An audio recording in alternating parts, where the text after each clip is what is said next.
क्या आप जानते हैं इंडिया क्वाइटली एक ऐसे प्रोजेक्ट पर काम कर रहा है जो फ्यूचर में वर्ल्ड के बिजिएस्ट ट्रेड रूट को कंट्रोल कर सकता है।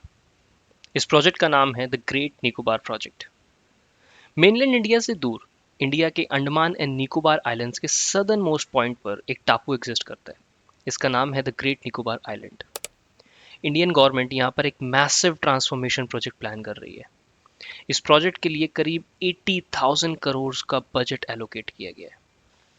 इस प्रोजेक्ट के अंडर 4 मेजर डेवलपमेंट किए जाएंगे: इंटरनेशनल कंटेनर ट्रांसशिपमेंट पोर्ट, एक इंटरनेशनल एयरपोर्ट, एक मॉडर्न टाउनशिप और एक gas solar power plant.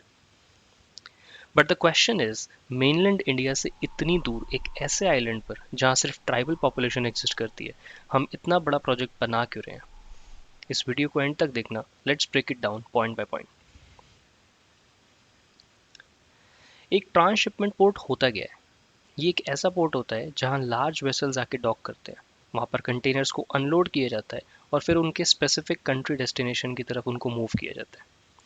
India का करीब 75% ट्रांसशिपमेंट कार्गो सिंगापुर और कोलंबो जैसे फॉरेन पोर्ट्स में हैंडल किया जाता है, जिससे इंडिया को एनुअली 200 से 220 मिलियन डॉलर के फॉरेन एक्सचेंज का लॉस होता है। बट आपका क्वेश्चन ये आएगा कि इंडिया के पास तो ऑलरेडी इतने सारे पोर्ट्स हैं, तो ये कार्गो हम उन पोर्ट्स पर हैंडल क्यों करते हैं?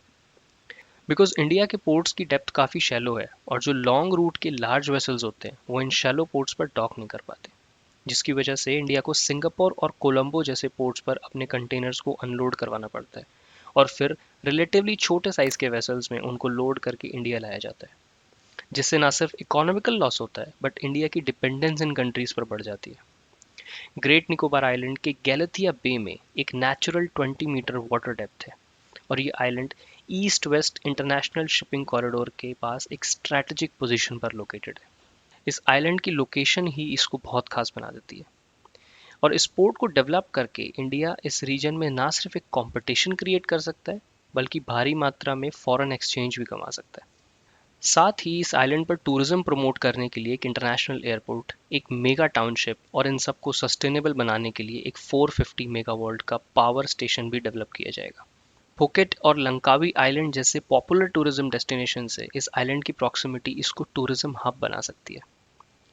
बट एक और मेजर रीजन है जो इस आइलैंड को बहुत खास बनाता है: स्ट्रेट ऑफ मलक्का।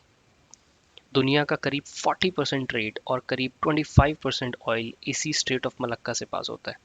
और गेस कौन इस पर हेविली डिपेंड करता है? China. As per reports China का 70 to 75% पेट्रोलियम और एलएनजी एक्सपोर्ट्स इसी मलक्का स्ट्रेट से होकर गुजरता है, which is around 16 million barrels of crude oil and 3.2 million barrels of liquefied natural gas per day. Not only this, China का 60% of the total trade भी इसी Malacca strait से होकर गुजरता है, which makes it one of the most important route for China, even more than the Strait of Hormuz. और सालों से चाइना ने इसी ट्रेड रूट के ऑल्टरनेटिव्स को खोजने पर काम किया है, जैसे belt and road initiative, direct gas pipelines through Myanmar, Sunda and Lombok straits etcetera. But ये रूट आज भी सबसे ज़्यादा शॉर्ट और इकोनॉमिकली सूटेबल है। और अगर चाइना किसी दिन ताइवान को अटैक करता है एंड स्ट्रेट ऑफ हॉर्मूज की तरह US navy straight of Malacca को भी ब्लॉक कर देती है, तो चाइना को मैसिव लॉसेस फेस करने पड़ेंगे and they will be left with very less options.